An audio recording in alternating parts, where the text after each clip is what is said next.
Hey Book Dragons, I'm glad you're back. We're going to talk all things Dresden Files today. And it is going to be mostly spoiler free. I'm going to have a spoiler section at the end of the video that will be clearly demarcated with timestamps so that you can avoid those spoilers if you so choose, okay? Make sure that you like, subscribe, join my Discord, and any other ways that you might be able to figure out how to support me if you want to support me. All my links are in the description below as well. So have fun with that. And let's talk Dresden. I finished the Dresden Files. Well, okay, it's not finished. I know. I'm caught up. We'll put it that way. I'm caught up with the Dresden Files. And oh my goodness, guys, what a ride this has been. Every single book, it seems from like a certain point, it went from being great to magnificent, then from magnificent to, oh my God, what just happened?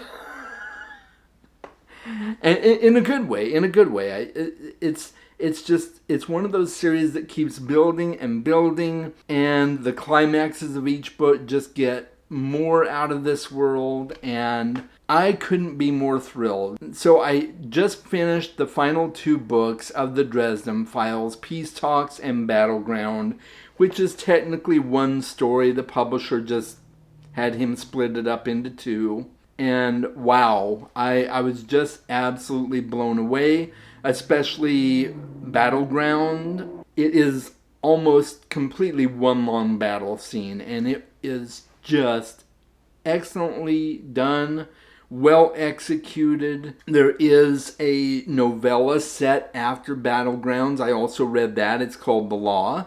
So I did read The Law as well, and I absolutely loved it as well. There has not been a book in the Dresden Files that I have not liked. There's some that weren't nearly as good as others, but I have loved every single book in this series. And this is a series that starts off very standard monster of the week. You know, this week I'm fighting vampires. This week I'm fighting dark wizards. This week I'm fighting demons. Then it progresses into this overarching story that is building on an extensive plot over the course of the rest of the series. And wow, I was just absolutely blown away. Jim Butcher never ceases to pull out surprises and changes that you did not see coming. Not only in the book titled Changes. I mean, I thought when I read Changes, I'm like, wow, that's a lot of changes. Hold on to your pants, folks. There's more changes to come after Changes. Now that I'm all caught up, I'm like, oh my goodness, where is this going to go from here? Because he has really pulled out all the stops. A lot of characters have changed drastically over the course of the series. He has proved that he is not afraid to kill off characters. At one point in the series, he just pulled a big old George R.R. Martin on me, and I'm like, dude, what? No. No! God, please, no! No! You did not just do that. It's one of those things that makes you want to throw your book across the room. And in my case, I was reading on Kindle. So if I had thrown my Kindle across the room, there's a good chance I would have had to replace my Kindle. You know, you throw a paperback book across the room, it's probably going to be fine. It'll get dinged up a little bit, but overall, it's going to survive. You throw technology against the wall, that's not really going to work. So I had to restrain myself, but I wasn't mad about it per se. I was mad, I was upset, but in a way that meant the story was fulfilling. It was impactful, it was engaging, it was shocking. I just did not see some of these things coming. You know, the mark of a good book for me, a good plot, is that I can't predict where it's going. There are times in this series that I kind of saw some things coming, but for the most part, especially with the big changes and the big shocking moments, I did not see it coming whatsoever. And That is really a mark of a great writer to me, I think. Jim Butcher has a way of keeping you in suspense all the while. And with a book like Battlegrounds, where it's almost this just long, continuous battle throughout the whole book, you would think it would get boring, you would think it would get monotonous, but it didn't. I was just like, okay, what's next? I'm with you. Let's keep going. I want to see what happens. I have not found a series other than A Song of Ice and Fire that has kept me that riveted to my seat wanting to find out what's next. For the longest time when I started the Dresden Files, I was reading one book every 3-4 months. I think there was maybe even a year between a couple of the Dresden books at the very beginning.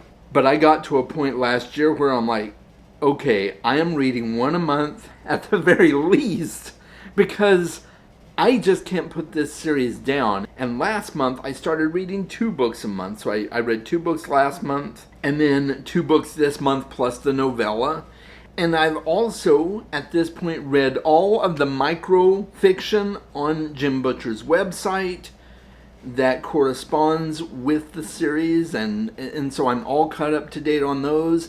There's still a few uncollected short stories that I have not read because they're part of anthologies, and I just didn't want to put up for the entire anthology, but I'll eventually be able to read those stories. But I am absolutely determined to read everything in the Dresden Files, and I'm so excited by this series that I want to pretty much read everything that Jim Butcher has written, including the Codex Alera series.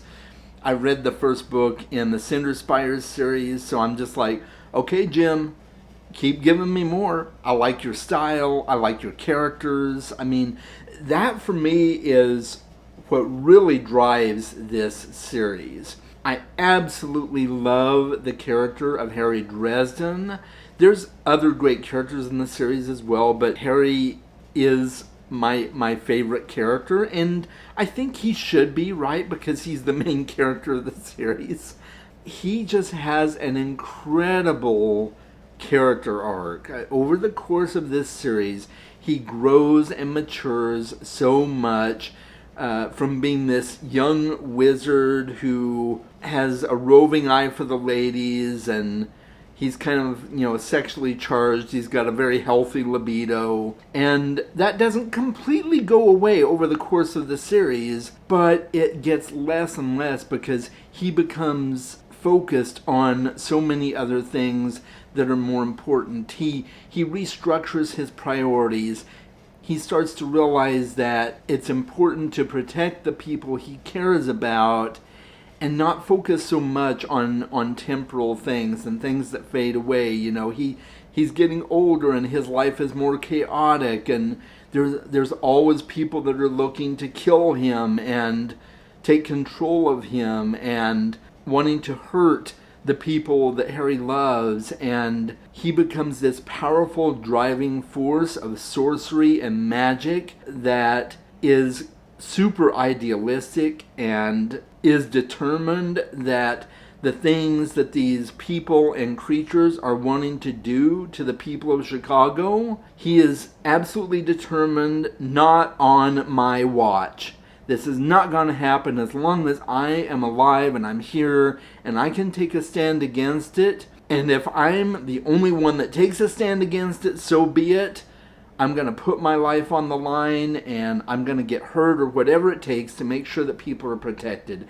And he just becomes this really amazing and nuanced character. At some point you're just like, where did this guy come from, when you know his beginnings at the beginning of the story. So I absolutely love Harry's character, and I can't wait to see more books in the series and see where his character goes.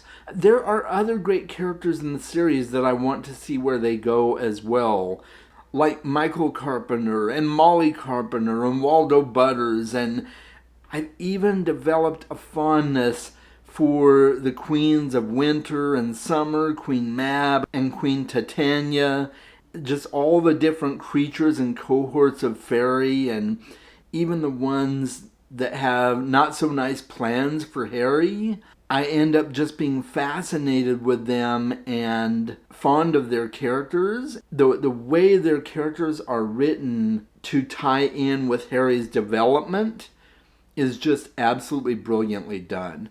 I just can't say enough good about the characters of this story, and there's characters that we still don't know a whole lot about, even at this point in the series, and we're already 17, 18 books into the story, and we still don't know a lot about some of the characters who, it seems, are going to be really important. You know, I want to learn so much more about Mac, the bartender, and I want to see where Baron Marcone's story goes. And I want to find out more about Laura Wraith, and I want to find out more about Thomas Wraith. And there's just so many characters that revolve around Harry that I have just become so fascinated with. And every time I get a chance to learn more about them, mostly from Harry's perspective, mind you, but we still learn a lot about them.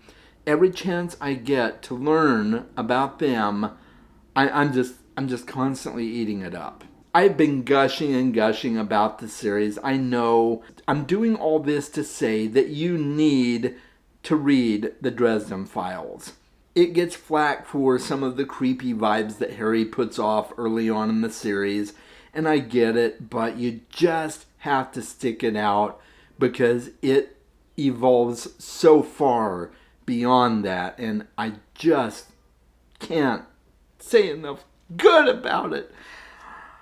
Okay, so that's that. You know, if you like magic, this has a really, really great soft magic system. There are fine-tuned elements where you learn about how Harry is crafting things to put together the different spells. But at the end of the day, it's still a very soft magic system. It's just trumpets and fireworks. And this spell goes boom, and that spell goes boom, and it's just in your face, and it's great. There's really great comedy relief from characters like Bob the Skull, and I just, I could go on and on, but this video is going to go on too long, so I won't belabor that. I am going to end the spoiler-free section here. If you have enjoyed the video this far, let me know in the comments if you are going to read this series, or if you have read it and you agree with everything I said, that's cool too, or if you were kind of mediocre on it, you know, whatever, it works. But let me know in the comments. I would love to hear more about it. And cue the spoiler section. You have 2 seconds. Okay, here we are, guys. Spoilers. And I'm not going to talk spoilers for the whole series. I'm just going to kind of talk spoilers for the final 2 books. I was just absolutely amazed with how the series finished out. I don't know where some of this stuff came from. I was just blown away by certain revelations, like Ebenezer being Harry's grandfather, and Molly all of a sudden becoming the Winter Lady. I'm like, oh, well, that came out of left field. And then in these final 2 books, everything just exploded out of nowhere. I mean, we got so much happening in these last 2 books. Harry potentially being voted out of the White Council in peace talks, and Harry and the other members of the White Council being set to watch over the peace talks for the different members of the Accords, and then the final Titan crashing the Accords and threatening everybody there, including the entire city of Chicago, and then possibly the world, just slaughtering everybody with the Eye of Baelor, and then Harry being ousted from the White Council finally by a final vote. And I loved how Harry stood up and said, you know what? No, I'm going to do things my way and screw all of you guys. I thought that was great. And then Karen Murphy. Oh my God, guys. I hope you've read Battlegrounds. If you haven't, you need to go away now. Karen Murphy gets killed by a police officer. I did not see that coming. I was like, what the actual I'm like, dude, no. No! God, please, no! No! I was just bawling at that point because I'm like, no, no, Harry and Karen are supposed to be together. No, just no. And then when it got to the end, I mean, I know there's the possibility of her being revived as an Einerjarn. That's cool, but it still means that they won't be together unless something changes, and I don't know. Jim Butcher may change things, or he may figure out a way to slightly retcon that so that she and Harry can be together, but I don't think so. I'm just like, damn it. Because I really, really liked Harry and Karen together. But just the absolute havoc that was wreaked during the Battle of Chicago, I was just like, oh my God. Can it get any more intense than that? I mean, Jim Butcher is going to have a lot to live up to in the next few books to try and top Battleground. I'm just saying, I firmly believe he can do it. I know he can do it, and I can't wait to see how he does it. But, whew, man, that's some heavy shoes to fill. At least they're his shoes, right? He's not having to fill anybody else's shoes. It's his shoes. So, I've left out a lot of stuff. I could go on and on with some of the spoiler gushing, but those were some of the most impactful moments to me. If you have watched this far and you'd like to talk with me more about the spoilers, I will leave a spoiler comment pinned in the comments below. That way you can put all your spoiler comments there, and it won't affect anybody else watching this video. I'm gonna stop right here, guys. Make sure that you are reading more books. I will talk to you soon, and have a wonderful day.